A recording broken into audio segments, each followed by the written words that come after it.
না আমি জানতে চাই আমাদের আবরার ভাই এখানে আছে, আপনার তো এই নিয়তে আছে নাকি অন্য কোনো নিয়ম? আমাদের আবরার ভাই মাশাআল্লাহ ইনশাআল্লাহ সিলেটের এমপি হবে, আল্লাহ কবুল করেন। গণতন্ত্র এই বিষয়টা কি 1863-তে আপনার আব্রাহাম লিঙ্কনের সেই যে এক ধারা সে আবিষ্কার করলো যে democracy is the government of the people, by the people and for the people.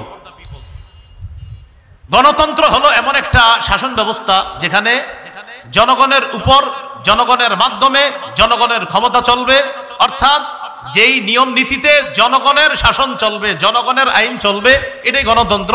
সেখানে গণতন্ত্রে দেশের মালিক হবে জনগণ আর তারা আইন করবে। আর আমরা বলি রাষ্ট্র, এটার মালিক হলো আল্লাহ। অনেকের গেঞ্জির পিছনে লেখা আছে পিপল আর সোর্স অফ অল পাওয়ার, জনগণ সকল ক্ষমতার উৎস। নাউজুবিল্লাহ, জোরে বলি, সকল ক্ষমতার উৎস কে? আল্লাহ। এটা প্রথম কথা। তাহলে গণতন্ত্র এটা তারা বললো, এটা হলো একটা বিষয়। আমাদের কথা হলো সূরা বানী ইসরাঈলের 111 নম্বর আয়াতে যে কথাটা আছে, একদম সূরা বানী ইসরাঈলের সর্বশেষ আয়াত, ওয়ালাম ইয়াকুল্লাহু শারীকুন ফিল মুলক, আল্লাহর রাজত্বে কোনো শরীক নাই। বলেন আল্লাহর রাজত্বে কি নাই? শরীক নাই। দেশের রাজত্ব কার? এই আল্লাহর রাজত্বে কোনো শরীক নাই। এটা ইসলামী আকীদা যে দেশের রাজত্ব হবে এটা আল্লাহর মালিকানা, এটা গণতন্ত্র, এটা মালিক হবে না। এটা আমাদের ইসলামী মূল্যবোধে বিশ্বাসীদের আকীদা। আচ্ছা, সূরা ইউসুফের 40 নম্বর আয়াতে আছে ইনিল হুকমু ইল্লা লিল্লাহ, বিচার ব্যবস্থা শুধুমাত্র আল্লাহর পক্ষ থেকে হবে, আল্লাহই বিধানদাতা, আল্লাহই বিধান করবে। কথা সঠিক। এটা হলো প্রথম কথা। দ্বিতীয় কথা খুব ভালো করে মনে রাখবো, ইসলামী হুকুম অনুযায়ী গণতন্ত্রের যেই বিধান, এই বিধানকে মানতে হবে। এই বিধান না মানার কোনো সুযোগ নাই। ইসলামী হুকুম অনুযায়ী গণতন্ত্রের পক্ষে কেউ না, কোনো ওলামায়ে কেরাম না। এটা হলো দ্বিতীয় কথা। এবার মূল কথাটা শুনেন। তাহলে হুজুর যেহেতু গণতন্ত্রের পক্ষে না তো কি করব? এখন ওলামায়ে কেরামের মধ্যে দুই দল। একদল বলেন গণতন্ত্রের বর্তমান পদ্ধতিতে দেশে স্বেচ্ছায় অথবা ইচ্ছায়, ইচ্ছা করে হোক স্বেচ্ছায় হোক, মানুষকে বাধ্য করা হচ্ছে এই পদ্ধতিতেই মানুষ যেন তাদের ক্ষমতা প্রতিষ্ঠিত করে, মানুষকে বাধ্য করা হচ্ছে। বাধ্য করার কারণে ওলামায়ে কেরাম আজিমত এবং রুখসতের মাসালার মধ্যে রুখসতটা গ্রহণ করে ওলামায়ে কেরাম চিন্তা করলেন যদি ওলামায়ে কেরাম দায়িত্ব না নেয় নাস্তিকদের হাতে দেশ চলে যাবে। ওলামায়ে কেরাম যদি দায়িত্বে না আসে তাহলে ইসলামী বিরোধী যারা শক্তি আছে তারা এদেশে তাদের শক্তিশালী পাকাভুক্ত হবে। তখন ওলামায়ে কেরামের মধ্যে একদল বলেন সুতরাং নাস্তিক্যবাদী শক্তিকে রহিত করার জন্য এই পদ্ধতিতে জনগণের অংশগ্রহণ করা আবশ্যক। এটা একদলের অভিমত। আরেক দল বলেন জায়েজ। একদল বলছে আবশ্যক, আরেক দল বলছে এটা জায়েজ।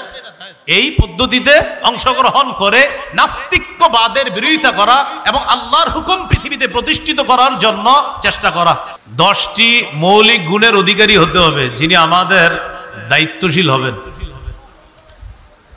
1 নম্বর, তিনি আল্লাহমুখী হবে, পরকালমুখী হবে। ক্ষমতা যত বেশি হবে তিনি তত বেশি আল্লাহমুখী হবে। যত বেশি ক্ষমতা তার কাছে আসবে তিনি তত বেশি সালাত আদায় করবে, তত বেশি ইবাদত বাড়িয়ে দিবে, তত বেশি জনগণের কাছাকাছি যাবে এবং তত বেশি তিনি ইসলামের জন্য কাজ করবে। আর আল্লাহমুখী হবে তত বেশি যাকে আল্লাহ যত বেশি ক্ষমতা দান করবে। কিন্তু আপনি দেখেন বিভিন্ন দেশের বাস্তবতা হলো এই, যারা বর্তমান পৃথিবীতে বিভিন্নভাবে বিভিন্ন পন্থায় ক্ষমতায় অধিষ্ঠিত হচ্ছে তাদের ক্ষমতা যত বাড়ে দুর্নীতি তত বাড়ে। কিন্তু একজন মুত্তাকি আল্লাহওয়ালা যিনি পরহেজগার আল্লাহমুখী হবে তিনি যদি ক্ষমতায় বসে তাহলে তার আল্লাহমুখী হওয়া এবং আখিরাতমুখী হওয়া আগের চেয়ে আরো বেড়ে যাবে। এটা হলো আমাদের প্রতিনিধি যিনি হবে তার 1 নম্বর গুণ হবে এটা। সুলাইমান আলাইহিস সালাতু ওয়াস সালামকে আল্লাহ তাআলা এত বড় রাজত্ব দান করছেন। সূরা আম্বিয়ার 81 নম্বর আয়াতে আল্লাহ বলেন ওয়ালি সুলাইমান আর-রিহা আসিফাতান তাজরি বিআমরিহি ইলাল আরদিল্লাতী বারাকনা ফিহা, আমি সুলাইমানের জন্য ঝড়ো হাওয়াকে বশীভূত করে দিলাম, বাতাসকে তার অনুগামী করে দিলাম। সুলাইমান আলাইহিস সালাতু ওয়াস সালাম বাতাসের উপর এমন ভাবে তার ক্ষমতা আল্লাহ প্রতিষ্ঠিত করেছিলেন, সকালবেলা সিংহাসনের মধ্যে অধিষ্ঠিত হয়ে বাতাসকে হুকুম করতেন অমুক এলাকায় আমার কাজ আছে, আমাকে নিয়ে যাও। মুহূর্তের মধ্যে বাতাস সিংহাসন 1 মাসের দূরত্বে পৌঁছায় দিত। এত ক্ষমতাধর একজন বাদশাহ হওয়া সত্ত্বেও সূরা সাদের 30 নম্বর আয়াতে সুলাইমান নবীর ব্যাপারে আল্লাহ বলেন, ওয়া ওয়াহাবনা লিদাউদা সুলাইমান নি'মাল আবদু ইন্নাহু আওয়াব। আমি দাউদ নবীকে সুলাইমান নামে একটা পুত্র দান করলাম। আর এই সুলাইমান কেমন? ইন্নাহু আওয়াব, তিনি খুব বেশি আল্লাহর দিকে ঝুঁকে পড়ে, খুব বেশি আল্লাহমুখী হয়। আল্লাহ বলছেন আওয়াব, তিনি বারবার আল্লাহমুখী হয়। ক্ষমতা সুলাইমান নবী যত পেয়েছেন তিনি তত বেশি আল্লাহমুখী হয়েছেন। সূরা নামলের 15 থেকে 19 নম্বর আয়াত, লম্বা হিস্ট্রি। সুলাইমান আলাইহিস সালাতু ওয়াস সালাম বহর নিয়ে রওনা করলেন, পিঁপড়ার এলাকায় গেলেন। যাওয়ার পর যখন তিনি পিঁপড়ার এলাকায় নামবে, নামার পর তার সাথে বিশাল বাহিনী, তারাও সেখানে হাঁটবে। পিঁপড়ার রানী যে ছিল, ক্বালাত নামলাতু ইয়া আইয়ুহান নামলু দুখুলু মাসাকিনাকুম লা ইয়াহতিমান্নাকুম সুলাইমানু ওয়া জুনুদুহু ওয়া হুম লা ইয়াশউরুন। পিঁপড়ার রানী বলল, ও পিপিলিকার দল, তোমরা তোমাদের ঘরে প্রবেশ করো, তোমাদের গর্তে প্রবেশ করো। সুলাইমান নবী এবং তার বাহিনী না জেনে তোমাদেরকে যেন পিষে না ফেলে। পিঁপড়ার এই কথা সুলাইমান নবী বুঝে ফেললেন। ফাতাবাসসামা দাহিকাম মিন কাওলিহা, পিঁপড়ার কথা বুঝে সুলাইমান নবী একটা মুস্কি হাসি দিলেন। আল্লাহ তাআলা মানুষ, জিন, ইনসান ইত্যাদি এগুলার পাশাপাশি পশু পাখির ভাষা বুঝার যোগ্যতাও সুলাইমান নবীকে আল্লাহ দান করছে। এখানে একটা কথা, যদি আপনারা কিছু না মনে করেন, ওলামা হযরতরা না, অন্যরা আমার সাথে বলতে হবে। বলেন, সুলাইমান নবী পাখির ভাষা প্রকৃত অর্থেই বুঝতেন, প্রতীকী অর্থে নয়। প্রকৃত অর্থেই সুলাইমান নবী পাখির ভাষা বুঝতেন। প্রকৃত, একটা হলো প্রকৃত আর একটা প্রতীকী। প্রতীকী, প্রতীকী, এই প্রতীকী অনেক বাংলা বই বা অনেকে কোনো কারণে লেখছে যে সুলাইমান নবী প্রতীকী অর্থে, মানে বিভিন্ন মাধ্যমে, ইশারার মাধ্যমে পাখির ভাষা বা বিভিন্ন অবস্থা দেখে বুঝতেন, এটাকে বলে প্রতীকী। কিন্তু বাস্তবতা হলো সুলাইমান নবী প্রকৃত অর্থেই বাস্তবেই পাখির ভাষা বুঝতেন। আল্লাহ যোগ্যতা দান করছে। এই কথাটা মনে রাখা। তো সুলাইমান আলাইহিস সালাতু ওয়াস সালাম পাখির ভাষা বুঝলেন, একটা মুস্কি হাসি দিলেন। হাসি দেওয়ার পর সুলাইমান নবী বললেন, ওয়াকালা রাব্বি আউজি'নি আন আশকুরা নি'মাতাকাল্লাতী আন'আমতা আলাইয়া। সুলাইমান নবী বললেন, আল্লাহ আপনি আমাকে তৌফিক দান করেন, আমাকে যে নিয়ামত দান করেছেন এই নিয়ামতের শুকরিয়া যেন আমি আদায় করতে পারি। অর্থাৎ আমি মানুষের উপর রাজত্ব করি, আমি জিনের উপর রাজত্ব করি, আমি পশু পাখির উপর রাজত্ব করি। আজকে পাখির ভাষাও আমি বুঝলাম। আল্লাহ আপনি যে আমাকে এত ক্ষমতা দান করেছেন, এত নিয়ামত দান করেছেন, আমি যেন এই নিয়ামত পেয়ে অন্য কোনো আচরণ যেন আমার দ্বারা প্রকাশ না পায়। আল্লাহ আপনি যে আমাকে এত নিয়ামত দান করেছেন, আমাকে তৌফিক দেন, আমি যেন আরো বেশি আপনার শুকরিয়া আদায় করতে পারি। এখান থেকে কি বুঝলাম? আমাদের যারা দায়িত্বশীল হবে তাদের 1 নাম্বার গুণ হবে, তিনি যত বেশি ক্ষমতা পাবে তত বেশি আল্লাহমুখী হবে। 2 নাম্বার, আমরা যাকে নির্বাচিত করব তিনি ইনসাফ প্রতিষ্ঠিত করবে এমন মানুষকে নির্বাচিত করতে হবে। এমন মানুষকে আমরা আমাদের জন্য নির্বাচন করতে হবে যিনি ইনসাফ প্রতিষ্ঠিত করবে। সূরা সাদের 26 নম্বর আয়াতে আল্লাহ বলেন, ইয়া দাউদ ইন্না জাআলনাকা খলিফাতান ফিল আরদি ফাহকুম বাইনান নাসি বিল হক। হে দাউদ, আমি আপনাকে দুনিয়াতে প্রতিনিধি বানাইলাম। ফাহকুম বাইনান নাসি বিল হক, মানুষের মাঝে ইনসাফের সাথে আপনি বিচার করেন। দাউদ নবী ফিলিস্তিনের সর্বপ্রথম, বনি ইসরাইলের মধ্যে প্রথম ব্যক্তি দাউদ নবী, যিনি ফিলিস্তিনে প্রায় 73% অঞ্চল আল্লাহ তাআলা দাউদ নবীর শাসন ব্যবস্থায় পুরা ফিলিস্তিনের প্রায় 73% অঞ্চল দাউদ নবীর অধীনে আল্লাহ দিয়ে দিয়েছিলেন। মনে রাখা ভালো, ইহুদিরা ফিলিস্তিন শাসন করেছে প্রায় 438 বছর। এই 438 বছরের মধ্যে ইমানি শাসন হলো 80 বছর। ইমানি শাসন মাত্র 80 বছর। এই 80 বছরের মধ্যে 40 বছর হলেন দাউদ নবী শাসক, আর 40 বছর সুলাইমান নবী। অর্থাৎ বাবা দাউদ নবী 40 বছর শাসক ছিলেন ফিলিস্তিনের, আর সুলাইমান নবী ছিলেন 40। এই 40 দুগুণে 80। মনে রাখবো আমরা, বনি ইসরাইল জাতি ফিলিস্তিন শাসন করছে প্রায় 438। এর মধ্যে ইমানি শাসন ছিল মাত্র 80 বছর। এই 80 বছর হলো দাউদ নবীর 40 বছর আর সুলাইমান নবীর 40 বছর। দোনো নবীর ব্যাপারে আল্লাহ সূরা নাবলের 15 নম্বর আয়াতে বলেন, ওয়াকাল আলহামদুলিল্লাহিল্লাযী ফাদ্দালানা আলা কাসীরিম মিন ইবাদিহিল মুমিনিন। বাবা এবং সন্তান বলেছে সমস্ত প্রশংসা আল্লাহর, যে আল্লাহ আমাদেরকে পৃথিবীতে তার অনেক মুমিন বান্দাদের উপর শ্রেষ্ঠত্ব দান করেছেন। দাউদ নবী ক্ষমতা পেয়ে প্রশংসা করলো কার? সুলাইমান নবী ক্ষমতা পেয়ে প্রশংসা করলো কার?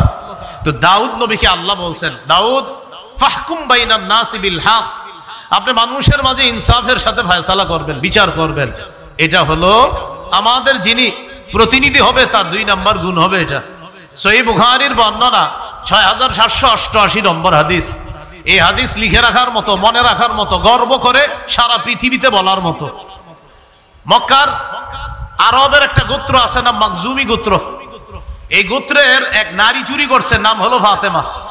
আমাদের নবীর কন্যার নাম কি? ফাতেমা।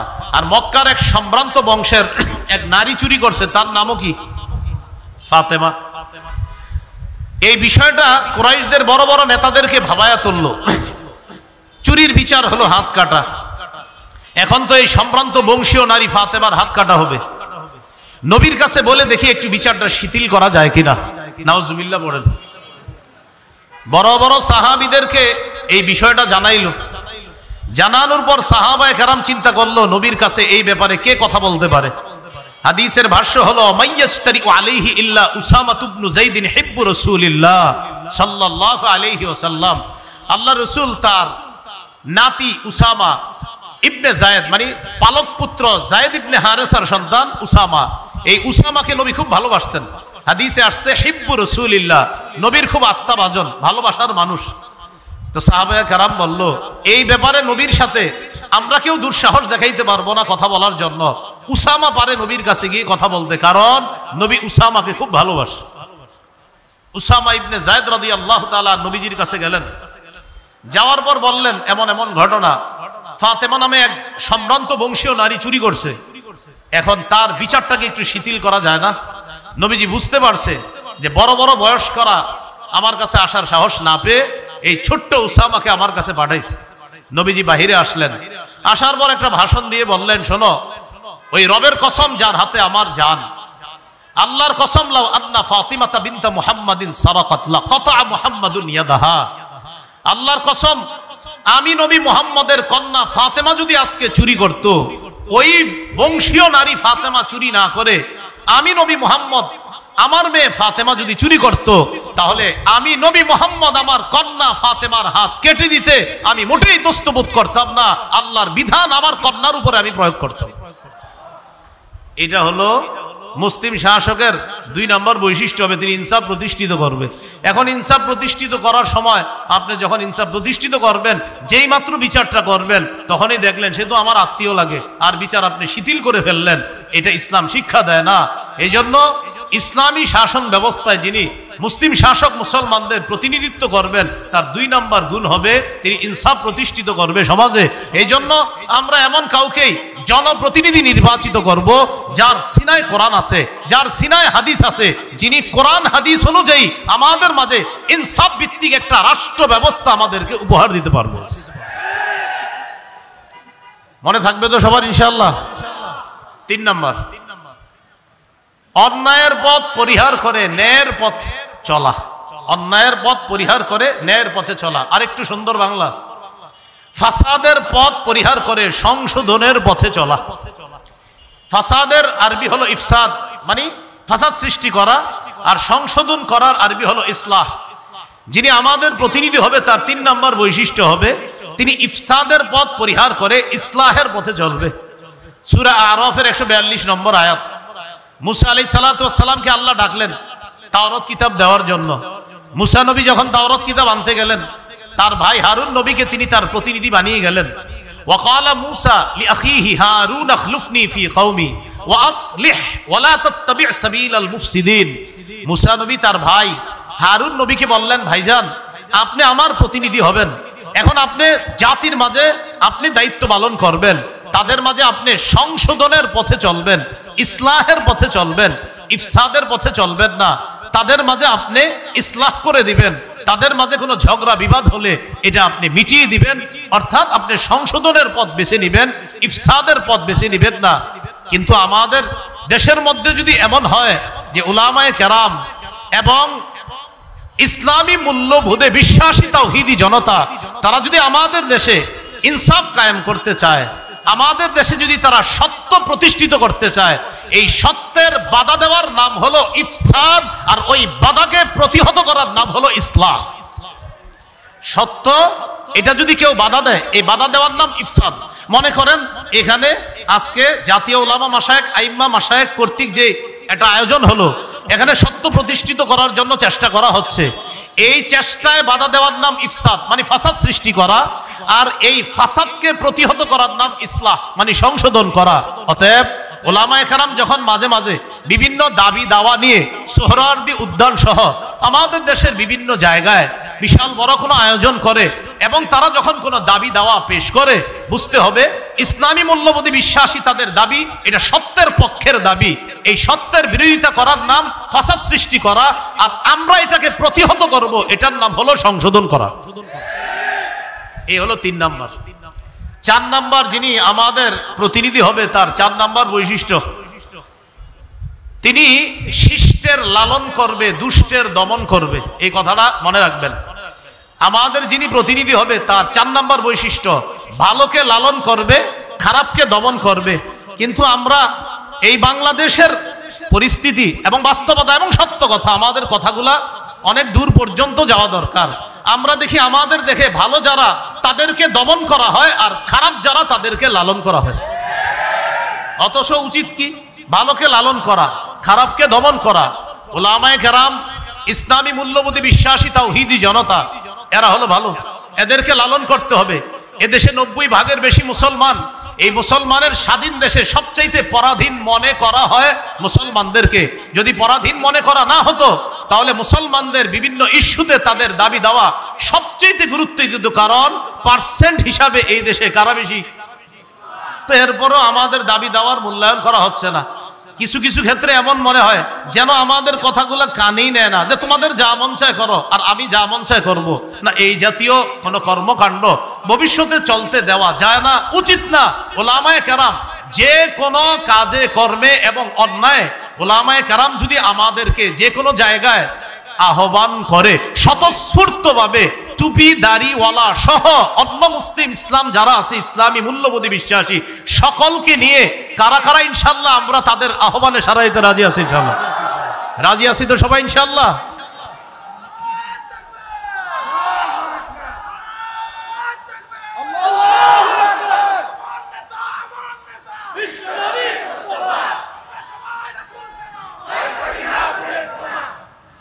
চার নাম্বার বৈশিষ্ট্য, শিষ্টের লালন, দুষ্টের দমন। আয়াতগুলা বলছি না, আমি শুধু নাম্বারটা বলে দেই। সূরা কাফ 83 থেকে 91 নম্বর আয়াত পর্যন্ত যুলকরনাইন বাদশার একটা ঐতিহাসিক সফর সম্পর্কে আল্লাহ আলোচনা করেছে। সেটা হলো পৃথিবীর একদম পশ্চিম প্রান্তে তিনি একটা সফর করছে, যেখানে সূর্য অস্ত যায়। সেখানে গিয়ে দেখলেন এক জাতি, এই জাতি আল্লাহ বিশ্বাস করে না, তারা জুলুম করে। আল্লাহ তাদের ব্যাপারে যুলকরনাইন বাদশাকে বললেন, তাদের উপরেও আপনার ক্ষমতা আমি প্রতিষ্ঠিত করলাম, এখন তাদের ব্যাপারে আপনাকে 2টা অপশন দিলাম, ইম্মা আন তাত্তাখিযা ফীহিম হুসনা, ইম্মা আন তুআযযিবা ওয়া ইম্মা আন তাত্তাখিযা ফীহিম হুসনা। হয়তো তাদেরকে শাস্তি দিবেন, না হয় তাদের ব্যাপারে আপনি ভালো কোনো পন্থা অবলম্বন করবেন। যুলকরনাইন জবাব দিলেন, আল্লাহ আমি তাদের ব্যাপারে 2টার যে কোনো একটা গ্রহণ করব। আম্মামান যালামা ফাসাউফা নুআযযিবহু, যারা জুলুম করবে আমি দাওয়াত দেওয়ার পরেও আমি তাদেরকে শাস্তি দিব। ওয়া আম্মামান আমানা ওয়া আমিলা সালিহা ফালাহু জাযাআনিল হুসনা, আর যারা ভালো করবে তাদের জন্য উত্তম প্রতিদান রয়েছে। দেখেন বিষয়টা, যুলকরনাইন বললেন, আল্লাহ তাদের ব্যাপারে আমার 2টা ফয়সালা, যারা জালেম হবে তাদেরকে আমি দমন করব, আর যারা আমার কথা শুনে ভালো করবে তাদেরকে আমি লালন করব, তাদের সাথে উত্তম ব্যবহার করব। তাহলে 4 নাম্বার শিখলাম, আমাদের প্রতিনিধি যিনি হবেন তিনি শিষ্টের লালন, ভালোকে লালন করবে, দুষ্টকে দমন করবে। মুসলিম শাসক বা আমাদের প্রতিনিধি যিনি হবেন তার 5 নম্বর বৈশিষ্ট্য, আমরা যাকে বানাবো তিনি কি হবেন? জনগণের জন্য অকাতরে বিলিয়ে দেওয়ার যোগ্যতা থাকবে। বলেন তো কি থাকবে? জনগণের জন্য অকাতরে বিলিয়ে দিতে হবে, এটা 5 নম্বর বৈশিষ্ট্য। জুলকরনাইন বাদশা সম্পর্কে আল্লাহ তাআলা বলেছেন সূরা কাহফের 91 থেকে 93 থেকে 97 নম্বর আয়াত পর্যন্ত আল্লাহ বলেছেন জুলকরনাইন বাদশার আরেকটা সফর সম্পর্কে আল্লাহ তাআলা আলোচনা করেছেন। সেই সফরটা হলো উনি পৃথিবীর উত্তর দিকে সফর করেছেন। এটা কিন্তু আল্লাহ কোরআনে বলে নাই উত্তর, আল্লাহ দিকের কথা বলছে দুইটা, একটা সফর পূর্ব দিকে আর একটা পশ্চিম দিকে, এই দুইটা বলছে। আরেকটা সফরের কথা বলছে আল্লাহ, কিন্তু সফরটা কোন দিকে করছে এটা বলে নাই। তবে মুফাসসিরিনে কেরাম গবেষণা করে বলেন জুলকরনাইনের আরেকটা সফর হয়েছে উত্তর দিকে, রাশিয়ার দিকে, এটা মুফাসসিরিনে কেরামের অভিমত। সেখানে গেলেন, যাওয়ার পর দেখে এক জাতি যারা জুলকরনাইন বাদশার কথা বুঝে না, লা ইয়াকাদুনা ইয়াফকাহুনা কাওলা, ভাষা বুঝে না। তো জুলকরনাইন বাদশা তাদের সাথে কথা বলার জন্য দুভাষী নিযুক্ত করলেন, অথবা তাদের সাথে ইশারায় কথা বললেন। তারা জুলকরনাইনকে বলল, বাদশা আপনার কাছে আমাদের একটা দাবি আছে। কি দাবি? এই পাহাড়ের পিছনে দুইটা জাতি আছে, একটা ইয়াজুজ আর একটা মাজুজ। এরা রাতের বেলা আমাদের বাড়িতে এসে লুটতরাজ করে, ডাকাতি করে, আমাদের ধন সম্পদ ছিনিয়ে নেয়। আপনি যদি এই দুই পাহাড়ের মাঝখানে ফাঁকা জায়গাটা বন্ধ করে দেন, তাহলে তাদের এই দুর্নীতি থেকে, তাদের এই লুটতরাজ থেকে আমরা বেঁচে যাব। এই কথা বলার পর জাতি বলল, ও বাদশা, প্রয়োজনে যদি কিছু টাকা পয়সা লাগে টাকা পয়সা আমরা দিব। কারা বলল? জাতি বলল বাদশাকে। বাদশা জুলকরনাইন বললেন, আমার টাকা পয়সা লাগবে না, আল্লাহ আমাকে যা দিয়েছে, মা মাক্কান্নি ফিহি খাইর, আল্লাহ আমাকে যে ক্ষমতা দিয়েছে এটা অনেক উত্তম।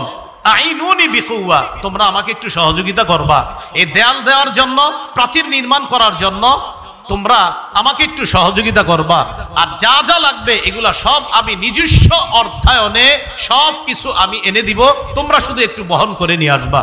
বাদশা জুলকরনাইন দুই পাহাড়ের মাঝখানে একটা প্রাচীর দিয়ে দিলেন। তো জনগণের জন্য অকাতরে বিলিয়ে দেওয়া, এটা মুসলিম শাসকের 5 নাম্বার বৈশিষ্ট্য হবে।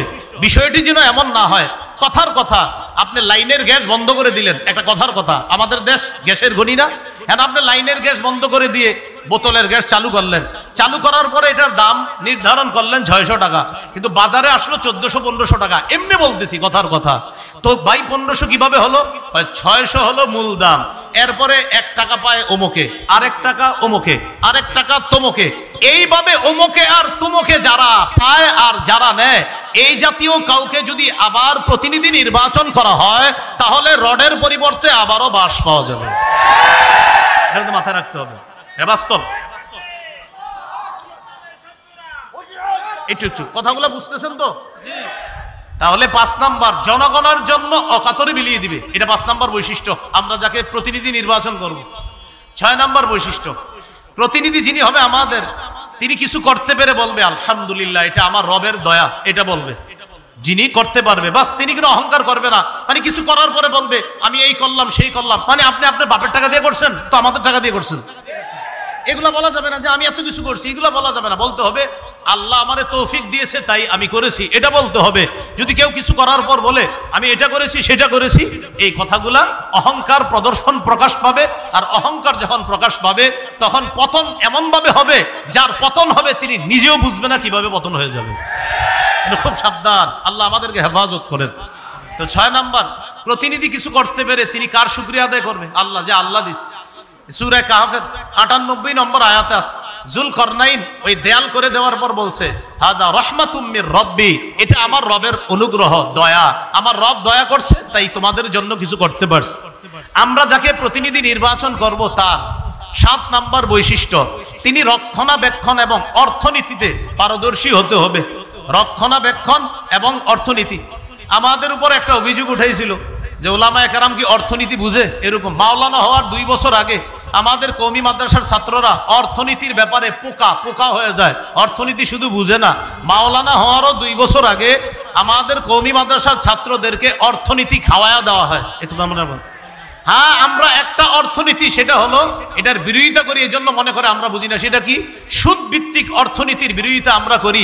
এই জন্য যারা সুদ ভিত্তিক অর্থ ব্যবস্থা চায় তারাই বলে যে ওলামায়ে কেরাম অর্থনীতি বুঝে না। কারণ ওলামায়ে কেরাম যাকাত ভিত্তিক অর্থনীতি বুঝে, আর সুদ ভিত্তিক অর্থনীতি এটা জাহান্নামী। এটা বলার কারণে একদল মানুষ আমাদেরকে অভিযুক্ত করে যে আলেমরা অর্থনীতি বুঝে না। আসলে বিষয়টা এমন না, আলেমরা অর্থনীতি শুধু বুঝে না, ওলামায়ে কেরাম অর্থনীতি পড়ানোর যোগ্যতা রাখে। তো এই কথাটা 7 নাম্বার, রক্ষণাবেক্ষণ এবং অর্থনীতিতে পারদর্শী। ইউসুফ আলাইহিস সালাতু ওয়াস সালামের ব্যাপারে আছে সূরা ইউসুফের 55 নম্বর আয়াত। ইউসুফ নবী যখন দেখলেন যে এই দেশে যদি খাদ্য ভান্ডারের দায়িত্ব আমি না নেই তাহলে জালেমরা খাবার শেষ করে ফেলবে, ইউসুফ নবী নিজেই দায়িত্ব চেয়ে নিলেন। ইজআলনি আলা খাজাইনিল আরদ, আমাকে খাদ্য ভান্ডারের দায়িত্ব দেন। ইউসুফ নবী বললেন, এখান থেকে একটা বিষয় বুঝে আসে, বুখারীতে আছে লা তাসআলিল ইমারা, দায়িত্ব চেয়ে নিও না। আর কোরআনে দেখলাম আমরা ইউসুফ নবী বলতেছে আমাকে দায়িত্ব দেন, চেয়ে নিও না। আর সূরা ইউসুফের মধ্যে ইউসুফ নবী দায়িত্ব চেয়ে নিচ্ছে। এটার উত্তর হলো, যখন যোগ্য ব্যক্তি দায়িত্বে থাকবে তখন আমার আপনার দায়িত্ব চেয়ে নেওয়া দরকার নাই। আর অযোগ্য ব্যক্তিতে যখন দেশের দায়িত্বের জায়গাগুলো ভরপুর হয়ে যাবে, যোগ্য ব্যক্তিরা তখন ওই দায়িত্ব চেয়ে নিবে, যেভাবে হোক সঠিক পন্থায় ওই দায়িত্ব চেয়ে নিয়ে সেখানে যোগ্য ব্যক্তিরা বসতে হবে। বুঝে আসছে তো? বুখারীতে আসছে দায়িত্ব চেয়েও না, চেয়েও না মানে যোগ্যরা থাকলে তোমার চাওয়া দরকার নাই। আর সূরা ইউসুফে কি আসছে? অযোগ্যরা যখন দায়িত্বে থাকবে তখন যোগ্যরা দায়িত্ব চেয়ে নিতে হবে। 8 নাম্বার, আমাদের প্রতিনিধি যিনি হবেন তিনি ঘুষ গ্রহণ করবে না। এটা 2 বার জোরে বলেন,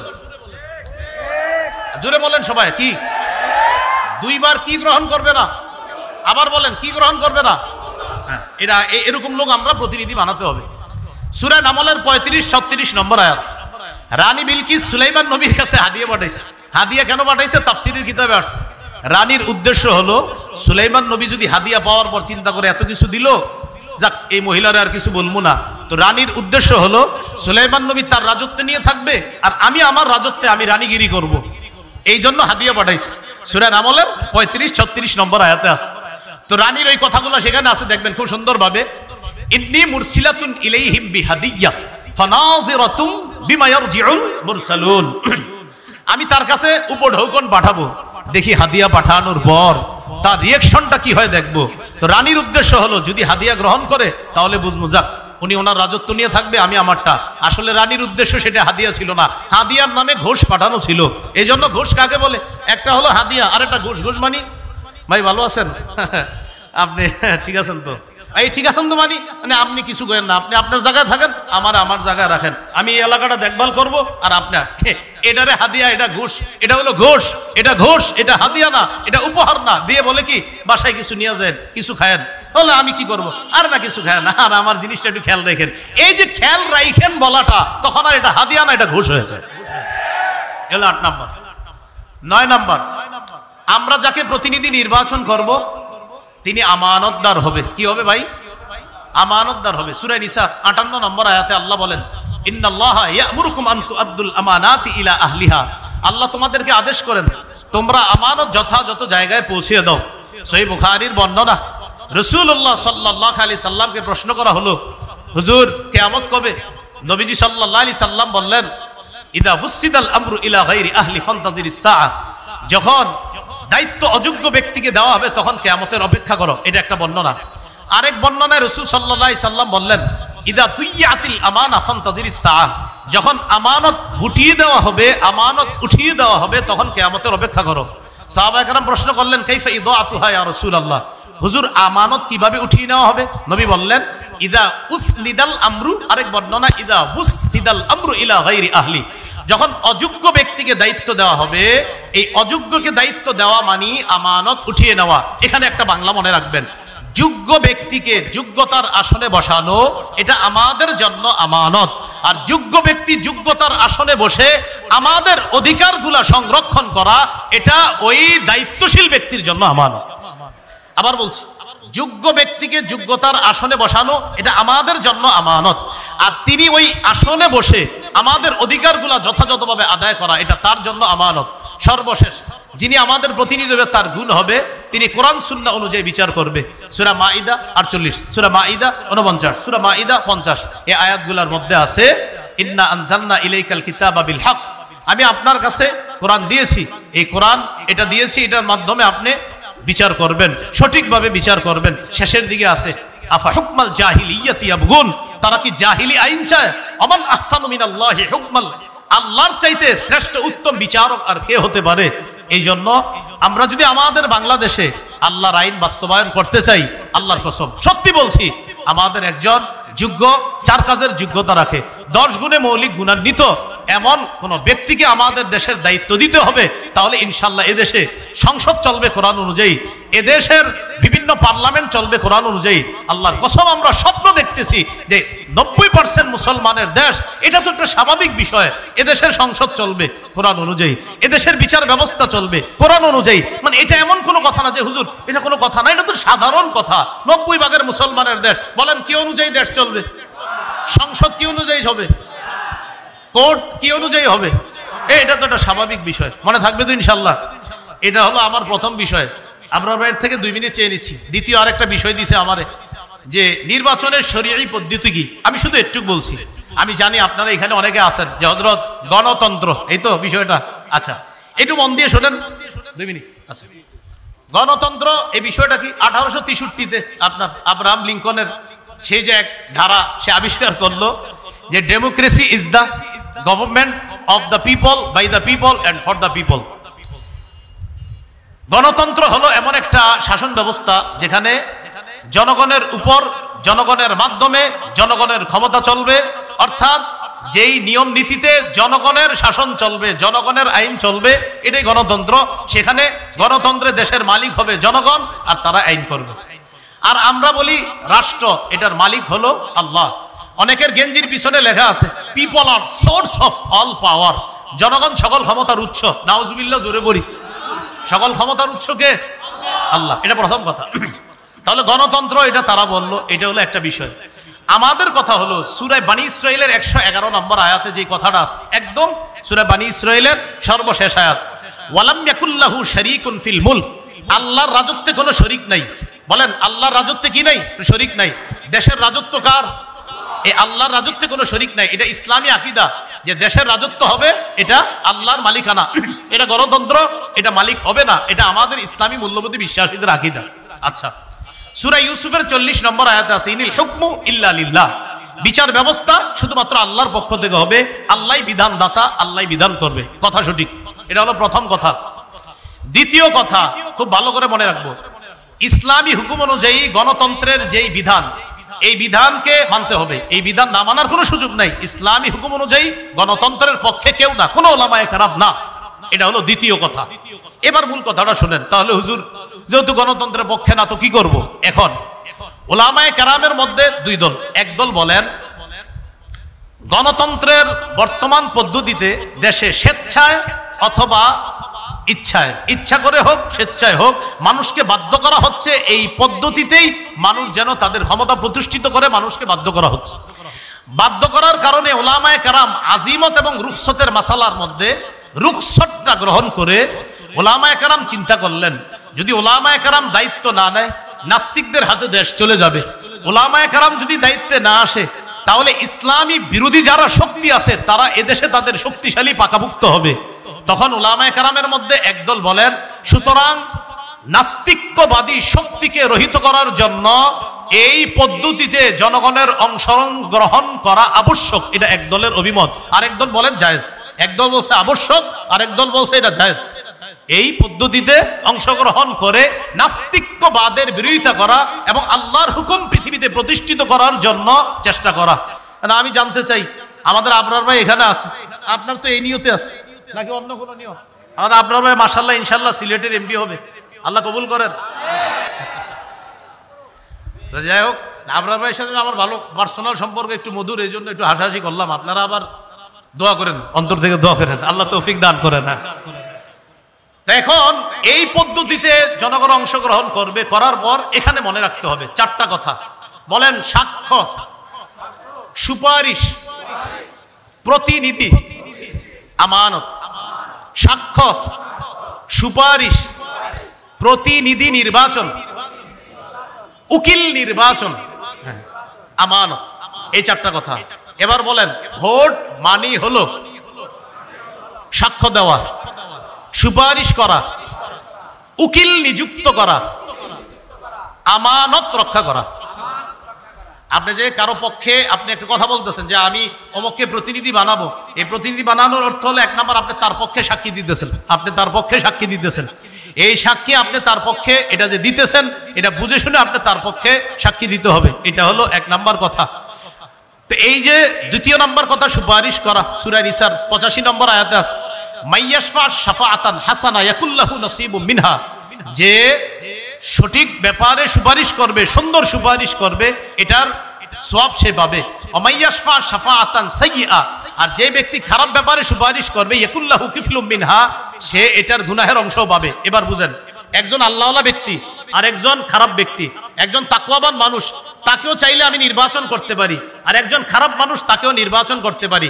এই আল্লাহওয়ালা মানুষকে আমি তার পক্ষে কথা বলা মানে হলো ভালো কাজের সুপারিশ করা, খারাপ মানুষের পক্ষে কথা বলা মানে খারাপ কাজে সুপারিশ করা।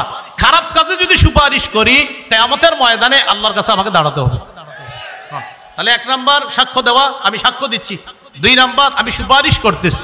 তিন নাম্বার আমি উকিল নিযুক্ত করতেছি, প্রতিনিধি নিযুক্ত করতেছি আমার পক্ষ থেকে। আমরা যাকে দায়িত্বশীল বানাবো তিনি আমাদের পক্ষ থেকে ওকালতি করবে, আমাদের প্রতিনিধিত্ব করবে। চার নাম্বার আমানত, এটা একটা আমানত। প্রিয় ভাইয়েরা, এই আমানত যেন অপাত্রে না পড়ে। আর মুফতি শফি রহমতুল্লাহ আলাইহি লেখছেন তিনটা, সাক্ষ্য, সুপারিশ আর হলো প্রতিনিধিত্বের অথরিটি প্রদান করা। এই তিন ক্ষেত্রে মুসলমান বুঝে শুনে পা বাড়াতে হবে। আমি আপনি আগামীতে এই তিনটি বিষয় মাথা রাখবো যে আমি কিন্তু কারো পক্ষে হয়তো সাক্ষী দিতে হবে, আমি কারো পক্ষে সুপারিশ করতে হবে, আমি জনগণের জন্য কাউকে প্রতিনিধি নিযুক্ত করতে হবে। আল্লাহ, আমার সাক্ষ্যটা যেন অন্যায়ের পক্ষে না হয়, আমার সুপারিশ যেন অন্যায়ের পক্ষে না হয়, আমি যাকে প্রতিনিধি বানাবো তিনি যেন কোনো খারাপ মানুষ না হয়। প্রিয় ভাইয়ারা, এই তিনটা কথা আরো প্রত্যেকে 10 জনকে জানায় দিবেন যে আগামীতে তিনটা কথা মাথায় রাখবা। আমি যার পক্ষে সুপারিশ করব, আমি যার পক্ষে সুপারিশ করব তিনি ভালো মানুষ হয়, আমি যার পক্ষে সাক্ষ্য দিব তিনি যেন ভালো মানুষ হয়, আমি যাকে প্রতিনিধি বানাবো তিনি যেন ভালো মানুষ হয়। এই কথাটা পরিবারেও আলোচনা করবেন, সারা দেশে আলোচনা করবেন, আরো 10 জনকে জানায় দিবেন, শোনো তুমি কিন্তু সাক্ষ্য দিচ্ছ, এটা ভালোর পক্ষে দিতে হবে। শোনো তুমি সুপারিশ করতেছো, ভালোর পক্ষে সুপারিশ করতে হবে। শোনো তুমি কিন্তু প্রতিনিধি নির্বাচন করতেছো, এই গরিব মানুষগুলার একজন প্রতিনিধি বানাইতেছো, সাবধান, খারাপ মানুষকে যেন তুমি প্রতিনিধি না বানাও, ভালো মানুষকে তোমার প্রতিনিধি বানাতে হবে। তো মুফতি শফি রহমতুল্লাহ আলাইহি বলছেন তিনটা, আর তাফসীরের কিতাব ঘাটাঘাটি করলে পাবেন চারটা, সাক্ষ্য, সুপারিশ, উকিল নিযুক্ত করা আর হলো আমানত। এই চারটি বিষয় সামনের দিকে আমরা রেখে কোরআন সুন্নাহ অনুযায়ী ইনশাআল্লাহ আমাদের পাগুলা যেন সামনে বাড়াতে পারি, উলামায়ে কেরামের পরামর্শে যেন চলতে পারি, আল্লাহ তৌফিক দান করেন। আজকে এইখানে যারা আছেন এই চারটা ক্ষেত্রে আমরা খেয়ানত করব না, হাত তুলে ওয়াদা করি ইনশাআল্লাহ। রাজি আছেন ইনশাআল্লাহ সকলে?